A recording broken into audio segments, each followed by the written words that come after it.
আপনি আচার্য ধর্ম অপরে শেখায়, উনি কি খান তো আমরা জানি, নাহলে উল্টো পাল্টা বকেন কেন? পেছনে লাগলে এরকমই হয়, আর ভাঙিয়ে ছাড়বো।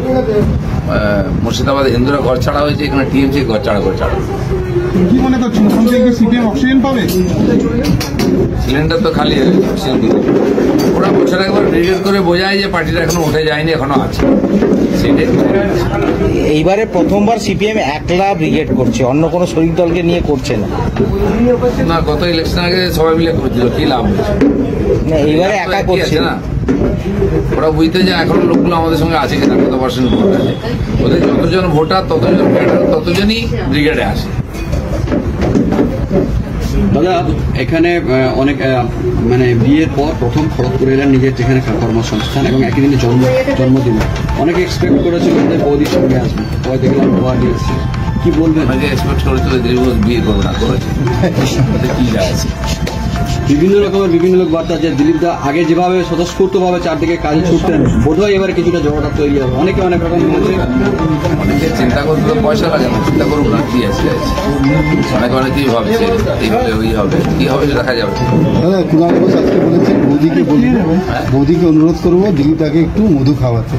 কুণাল ঘোষ উনি মধু খেয়েছেন কোনদিন? উনি খান, তারপরে ওনাকে বলবেন আপনি আচার্য ধর্ম অপরে শেখায়, উনি কি খান তো আমরা জানি, নাহলে উল্টো পাল্টা বকেন কেন? মোদীকে জ্ঞান দিতে হবে না। বাংলো ইস্যুতে যে বিতর্ক তৈরি হয়েছিল, সেবার সেই ইস্যুটা এবার অন্যদিকে ঘুরেছে। এবারে নোটিশ এসেছে রেলওয়ের, তৃণমূলের বহু পার্টি অফিস এবং বিজেপিরও বেশ 21টা তৃণমূলের, বাংলো তো আর ভাঙতে পারবো না, টিএমসি অফিস ভাঙতে পারে, কিন্তু পেছনে লাগলে এরকমই হয়, আর ভাঙিয়ে ছাড়বো। সব বেটাকে যেমন মুর্শিদাবাদে হিন্দুরা ঘর ছাড়া হয়েছে, এখানে টিএমসি ঘর ছাড়া 12টা বিজেপির অফিসও রেল এলাকায় আছে। আমার শরীর আমি তো প্রথম থেকে বলেছি, আগে প্রদীপ সরকারের অফিসটা ভাঙো, আমরা নিজে ভেঙে দেবো। অনেকবার গেছে রেল লোক, সিনুর অফিস ভাঙতে দেয়নি। এর আগের বিরামের চেষ্টা করেছিল, আমরা লাগিনি এর পেছনে। রেল যেটা ঠিক মনে করবে। তা আপনার কি মনে হয় রেল এটা পারবে?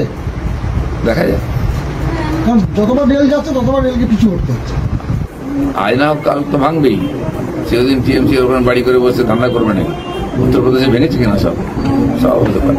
30 তারিখ তো আপনার এই বাংলো নিয়ে লাস্ট ডেট দিয়েছে রেল নোটিশ, যার নামে দিয়েছি, যাকে দিয়েছি সে কথাবার্তা বলছে।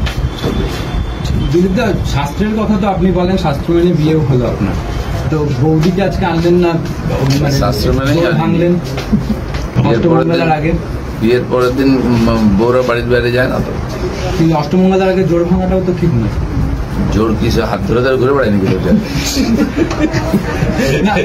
এই রেল বাংলো নিয়ে বিতর্ক উঠেছিল, এই বিতর্কিত রেল বাংলোতেই কি বৌদিকে আনলেন না? তাতে কি যায় আছে, বাংলো রেলেরই আছে, আমি থাকি আর থাকবো। আসবেন এখানে আসার আগে? হ্যাঁ, আসবেন। আমার কার্যক্ষেত্র, আমার মা এসছেন এখানে, এখানকার কর্মীরাও চান দেখা করতে ওনার সঙ্গে, উনিও পার্টির কর্মী। তো সুযোগ হলে একবার আসবেন, সবার সঙ্গে দেখা হবে, সৌজন্য সাক্ষাৎকার হবে। তৃণমূলের এখানের কর্মীরা, মহিলা কর্মীরাও শুভেচ্ছা জানিয়েছেন। তাদের কি যায় আছে? আমি চেয়েছি ওদের কাছ থেকে, না ছেলেও কি যায় আছে ওদের শুভেচ্ছায়? কিছু যায় আছে না। বরঞ্চ মুর্শিদাবাদের হিন্দুদেরকে শুভেচ্ছা জানাক, তাদের সঙ্গে তাদের পার্টি যা দুর্ব্যবহার করেছে। আপনি কি সে পুরো মেয়ে থাকবেন না বিয়ে? কি মনে হচ্ছে দেখে?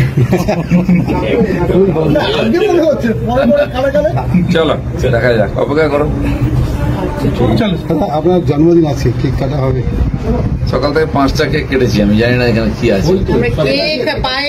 সকাল 6টার সময় আমি কেক কেটেছি এবং সবাই পায়েস খেয়েছে, দই বড়া খেয়েছে, লাড্ডু খেয়েছে, যত রকম ছিল। পার্কেতে 150-200 লোক ছিল, সবাই আনন্দ করেছে।